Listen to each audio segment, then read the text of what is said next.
Episode 20-এর প্রথমে Xi'an যখন sure সাথে কথা বলে সেখান থেকে শুরু হয়, যেখানে শিউ শিয়ানের কথা শুনে আবেগে আপ্লুত হয়ে তাকে ভালোবাসায় জড়িয়ে নেয়।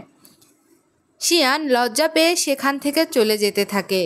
তারা হোটেলে পৌঁছাতেই শিউ পরবর্তী দিনে রোবোটিক্স প্রোগ্রামের ওপেনিং এক্সিবিশনের কথা জানায়, আর সে আসবে কিনা তা জানতে চায়।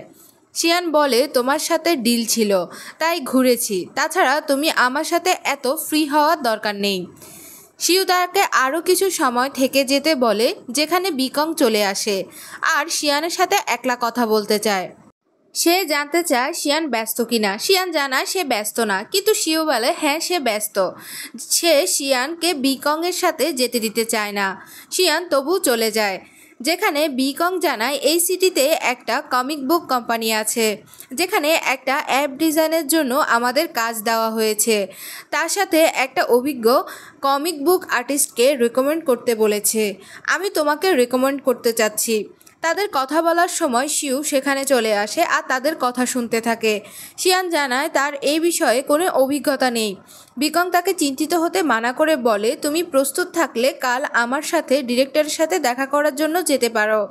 শিয়ান পরের দিন ব্যস্ত থাকবে বলে জানায়। বিকং বলে, তাহলে তুমি যখন ফ্রি হবে আমাকে ইনফর্ম করলেই হবে। শিয়ান যাওয়ার সময় তারা দুজনেই দাঁড়িয়ে যায় আর শিয়ানকে রেখে আসতে চায়। শিয়ান বলে, আমরা তিনজন একই হোটেলে আছি, আমি চলে যেতে পারবো। শিউ বলে, আমার তোমার সাথে কথা আছে। তো বিকং সেখান থেকে চলে যায় না চাইতেও। শিউ বলে, তোমার এই সুযোগ মিস করা উচিত হবে না, তোমার ভালো লাগার কাজই তোমার করা উচিত। কালকে আমার কম্পিটিশনে আসতে ভুলবে না, আমি অপেক্ষায় থাকব। পরের দিন রোবট কম্পিটিশনে শিউ শিয়ানের জন্য অপেক্ষা করছিল। অন্যদিকে শিয়ান ট্রাকে জিনিস রাখছিল। লুফাই তাকে রুমে ড্রেস চেক করার কথা বলে। শিয়ান নিজের ব্যাগ ট্রাকে রেখে রুমে চলে যায় সব চেক করতে। লুফাই দেখে শিয়ানের ফোন তার ব্যাগেই আছে, তবু সে ট্রাকওয়ালাকে ট্রাক নিয়ে যেতে বলে। ফ্যাং লুফাইকে বলে শিয়ান কোথায়। লুফাই মিথ্যে বলে যে সে কিছু জানে না আর কোথাও একটা চলে গিয়েছে হয়তো, কিন্তু শিয়ান রুম লক হয়ে গিয়েছিল। অন্যদিকে শিউ এক্সিবিশনে শিয়ানের জন্য অপেক্ষারত ছিল আর প্রেজেন্টেশনও দিচ্ছিল না। ফ্যাং বলে তাকে শিয়ানকে ছাড়াই এক্সিবিশনের জন্য যাওয়া উচিত। জ্যাংফাই এসে শিউকে জলদি আসতে বলে। শিউ তাদেরকে পাঠিয়ে ওয়েট করতে থাকে। পরবর্তীতে শিউ আর ফ্যাং ওপেনিং সেরেমনি অ্যাটেন্ড করছিল। সেরেমনি শেষ হতেই ফ্যাং বলে, এখন তো সেরেমনি শেষও হয়ে গিয়েছে, আমার মনে হয় না শিয়ান এখানে আসবে, তুমি আমার সাথে চলে আসো। শিউ অপেক্ষা করতে মানা করে ফ্যাংকে সেখান থেকে চলে যেতে বলে। শিউ সেখানে কিছুক্ষণ অপেক্ষা করে চলে যেতে থাকে। রাস্তায় ফ্যাং ট্রাকওয়ালার সাথে কথা বলছিল যে শিয়ানের ফোন আপনার কাছে কেন। শিউ এটা শুনে তার কাছে চলে আসে আর জিজ্ঞেস করে শিয়ান কোথায়। ফ্যাং বলে, এখন এটা বলো না যে সে এখনও ক্লাবেই আছে। যেটা শুনে শিউ জলদি সেখান থেকে শিয়ানকে খোঁজার জন্য চলে যায়। শিউ তাকে ডাকতে থাকলে শিয়ান সেই শব্দ শুনতে পায়। শিউ দরজা খোলার চেষ্টা করে, যেটা লক ছিল। শিউ সেটা খুলতে না পেরে ভেঙে ফেলে। শিউ শিয়ানকে এক্সিবিশন রুমে নিয়ে আসে। শিয়ান বলে, এখানে এভাবে আসা উচিত নয়, আমরা ধরা পড়ে গেলে। শিউ তাকে আশ্বস্ত করে বলে, যদি কখনো আমি তোমার কাছে না থাকি তোমার কি নিজের খেয়াল রাখা উচিত না? এমন সিচুয়েশনে কি করবে? শিয়ান বলে, আমি অন্য কারো থেকে সাহায্যের অপেক্ষা করব আর বের হয়ে আসব। সে শিউর সেরেমনি সম্পর্কে জিজ্ঞেস করে। শিউ জানায় সে সেটা অ্যাটেন্ড করেনি। শিয়ান জানায়, কেন? তুমি তো এখানে রোবোটিক কম্পিটিশনের জন্যই এসেছো। শিউ জানায়, না, আমি এখানে শুধু তোমার জন্যই এসেছি। এরপর শিউ শিয়ানের বানানো লিটল মনস্টারের অ্যানিমেটেড ভার্সন দেখায়। শিয়ান এটা দেখে অনেক ইমোশনাল হয়ে পড়ে। শিউ বলে, তুমি আমাকে একবার জিজ্ঞেস করেছিলে সত্যিকারের ভালোবাসা কেমন হয়, এখন আমার কাছে সেই উত্তর আছে। সে অনেক সাধারণ ছিল, কিন্তু এখন যত দিন যাচ্ছে সে ততই অসাধারণ সৌন্দর্যের রূপ নিচ্ছে। প্রথমে মনে হয়েছে সে অনেক জিদ্দি, কিন্তু এখন আমার কাছে মনে হয় সে দুনিয়ার মধ্যে সবচেয়ে কিউটেস্ট। এটা জানতে পেরেও যে সে মিথ্যে বলছে, কিন্তু এখন আমি তার অ্যাক্টিংকে স্পয়েল করি না। সে সবসময় অবুঝের মতো কাঁদতে থাকে, তবুও আমার তা অনেক অ্যাট্রাকটিভ, মায়াবী লাগে। শিয়ান বলে, তুমি কার বিষয়ে কথা বলছো? শিউজ শিয়ানের হাত ধরে তাকে বলে, আমি তোমাকে ভীষণ ভালোবাসি, তুমি কি আমার গার্লফ্রেন্ড হবে? শিয়ান চিন্তা করতে থাকে আর তখনই সেখানে অফিসার চলে আসে এবং তাদেরকে বের করে একটি পেপারে তাদের সম্পর্কে লিখিয়ে নেয়। লোকটি তাদেরকে সেখানে অপেক্ষা করতে বলে চলে যায়। তখন শিয়ানের উত্তর জানতে চাইলে শিয়ান এখন কোনো রিলেশনশিপে আসতে চায় না বলে জানিয়ে দেয়। শিউর কথাই ফিরিয়ে দিচ্ছে দেখে হাসতে থাকে। শিউ বলে ঠিক আছে, আমি অপেক্ষা করব। তখনই সেখানে বিকং চলে আসে আর অফিসার বিকংয়ের কারণে তাদেরকে ছেড়ে দেয়। বিকং জানায় কালকে প্রডিউসারের সাথে ডিনার আছে, যার কথা আমি তোমাকে আগে জানিয়েছিলাম। শিয়ান এটা শুনে খুশি হয়ে যায় আর হোটেলে ফেরত যাওয়ার সময় বিকং জানায় শিয়ানের মা তার খেয়াল রাখার জন্য বিকংকে দায়িত্ব দিয়েছে। সে যেহেতু অনেক ব্যস্ত থাকে তাই শিয়ানকেই তাকে তার প্রয়োজনের কথা জানানোর জন্য বলে। শিউ এটা শুনে বলে ব্যস্ত থাকলে সোশ্যাল কার্টেসির কথা চিন্তা করার দরকার নেই। বিকং আর শিউ একে অপরের সাথে শিয়ানের বিষয়েই তর্ক করতে থাকে। মাঝখানে বেচারি শিয়ান অকওয়ার্ড ফিল করতে থাকে। হোটেলে এসে বিকং শিয়ানের সাথে আলাদা কথা বলতে চাইলে শিউ সেটা হতে দেয় না। বিকং শিয়ানকে শপিংয়ে নিয়ে যেতে চায়। শিউ বলে তার কাপড়ের কি সমস্যা হয়েছে। শিয়ান জানায় তার কাছে ড্রেস আছে। বিকং বলে তোমার নার্ভাস হওয়ার দরকার নেই, আমি কালকে তোমার সাথে যাব। শিউ আবারও তাদের কথার মাঝখানে ঢুকে বলে শিয়ান নার্ভাস হয় না, মনে হয় তুমি তাকে ভালো করে জানো না। তাদের মাঝে আবারও তর্ক সৃষ্টি হতে থাকলে শিয়ান ইনসিকিউর হতে থাকে আর সেখান থেকে চলে যায়। বিকং শিউকে বলে আমি তোমাকে শিয়ানের থেকে দূরে থাকতে বলেছি। শিউ বলে আমিও তোমাকে বলেছি যে আমি কোথাও যাব না। নেক্সট সিনে ফ্যাং আর শিউ কম্পিটিশন সেরেমনিতে থাকে। প্রোগ্রাম শেষ হতেই শিউ জলদি সেখান থেকে যেতে থাকে। ফ্যাং বলে শিয়ান তো এতক্ষণে বিকংয়ের কাছে চলে গিয়েছে, তো তুমি কোথায় যাচ্ছ? অন্যদিকে বিকং শিয়ানকে তার শো সম্পর্কে জিজ্ঞেস করে যে সেটি কেমন হয়েছে আর তাকে খাবার খাওয়ার কথা জিজ্ঞেস করতেই সেখানে শিউ এসে শিয়ান তার কল ধরছে না কেন তা জানতে চায়। শিয়ান বলে তার ফোন ডেড হয়ে গিয়েছে। আর তুমি এত জলদি কেন এসেছো? তোমার তো একাডেমিক কনফারেন্স ছিল, তুমি কি স্পিচের প্রিপেয়ার করনি? শিউ বলে আমি তোমাকে দেখতে চেয়েছিলাম। যেখানে বিকং বলে সত্যিকার অর্থেই তুমি সব জায়গাতেই আছো। শিয়ান তখন বুঝে যায় তারা আবারও ঝগড়ায় জড়িয়ে যাবে, তাই সে বলে আমি জুস নিয়ে আসছি।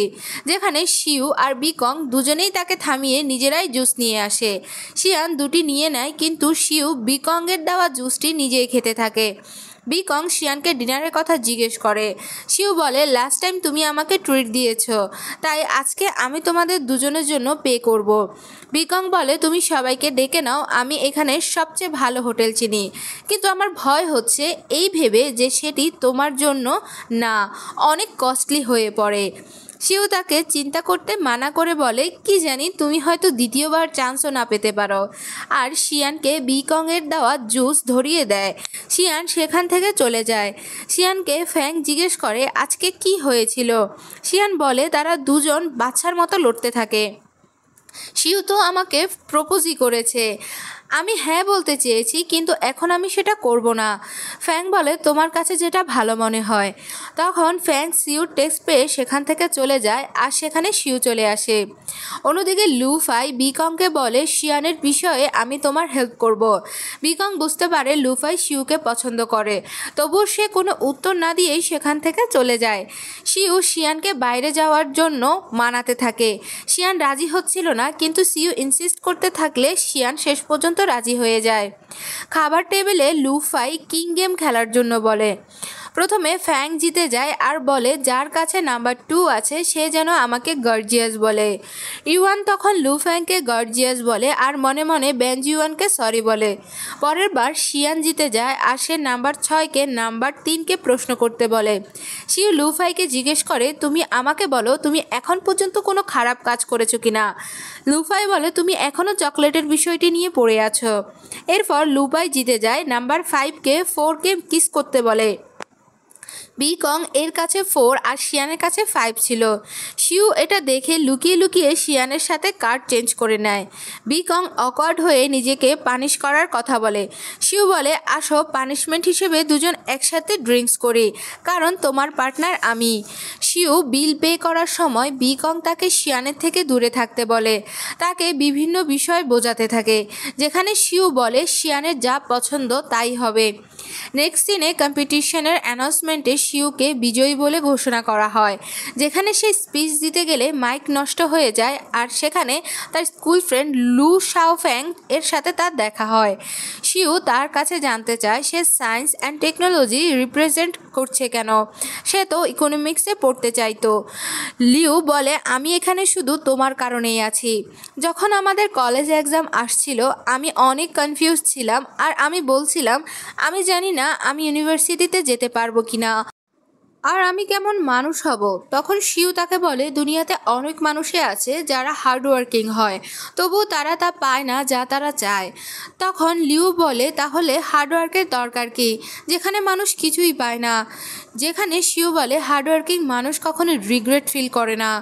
শাওফ্যাং বলে তুমি সেই ব্যক্তি যার জন্য আমি এখানে। সে শিউকে শিয়ানের সাথে রিলেশনশিপের ব্যাপারে জিজ্ঞেস করলে শিউ তাকে সব কিছু বলে দেয়। লিউ বলে শিয়ানের মতো মেয়ে অনেক অ্যাডমায়ার্স হবে, তাই তোমাকে এই বিষয়ে খেয়াল রাখতে হবে। নেক্সট সিনে একজন লোক এসে ফ্যাংকে বলে সে শিউর সাথে একটা প্রজেক্টে কাজ করতে চায়, তাই সে ফ্যাংকে নিজের কার্ড দিয়ে চলে যায়। অন্যদিকে শিয়ান আর বিকং প্রডিউসারের সাথে দেখা করার জন্য সেখান থেকে চলে যায়। শিয়ানকে বিকং একটা নেকলেস গিফট করে যেটা শিয়ান নিতে চায় না, কিন্তু বিকং ইনসিস্ট করতে থাকলে সে সেটা পরে নেয়। প্রডিউসারের সাথে শিয়ান খুব ভালোভাবে কথা বলছে যেটা দেখে বিকং আনন্দিত হয়। প্রডিউসার লিটল মনস্টারের গল্পকে রোমান্টিক গল্প বানাতে চায় আর তাকে এভিল মনস্টারের সাথে লড়াইও করতে হবে। আজকালকার সময়ের দর্শক এই রকমটাই পছন্দ করবে বলে সে জানায়। তোমার কোনো সমস্যা না হলে আমরা কালকেই কন্ট্রাক্ট সাইন করে নিব। শিয়ানের তার আইডিয়া পছন্দ হয়নি, তাই সে বাথরুমে যাওয়ার বাহানা করে সেখান থেকে চলে যায়। বিকং এটা বুঝতে পেরে তার পেছনে গিয়ে তাকে বলে যখন তুমি লিটল মনস্টার লিখেছ তখন সেটা তোমার সম্পর্কে ছিল, যার অন্য কারো ফিলিংস সম্পর্কে কিচ্ছু যায় আসে না। যখন তার কমার্শিয়াল ইউজ করা হবে তো তখন এই বিষয়টা অবশ্যই খেয়াল রাখতে হবে যে সেটা ভিউয়ার্সরা পছন্দ করবে কিনা। শিয়ান কিছু ভাবতে থাকে আর এখানে এই এপিসোডটি শেষ হয়ে যায়।